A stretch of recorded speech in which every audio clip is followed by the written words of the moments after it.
કૌભાંડી ભૂપેન્દ્ર ઝાલાના કેસમાં તપાસનો રેલો શિક્ષકો સુધી પહોંચી ગયો છે. VZ પોન્ઝી સ્કીમના એજન્ટ બનીને શિક્ષકો જે ફરતા હતા એ લોકોની હવે તપાસ હાથ ધરવામાં આવશે. કેટલાક શિક્ષકો સ્કીમનું માર્કેટિંગ કરતા હતા. શિક્ષકોની સંડોવણી સામે આવશે તો શિક્ષણ વિભાગ પણ કાર્યવાહી કરશે. ગ્રામ્ય વિસ્તારના પીડિતોને પોલીસનો સંપર્ક કરવા માટે કહેવાયું છે. તો CID ક્રાઇમના રડારમાં આવેલા શિક્ષકોની તપાસ થશે.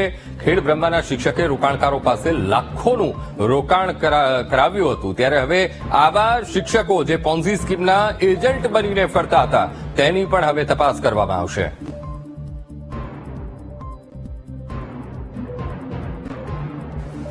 તો હવે જે લોકો BZ ગ્રુપમાં એજન્ટ બનીને ફરતા હતા શિક્ષકો, એવા શિક્ષકો સામે પણ તપાસનો ધમધમાટ તેજ કરવામાં આવશે. તો ગ્રામ્ય વિસ્તારમાં પણ કહી દેવામાં આવ્યું છે કે જે કોઈ પણ પીડિત છે અને જે લોકો આ રોકાણમાં ફસાયા છે તે લોકો સામે આવે, ફરિયાદ કરે.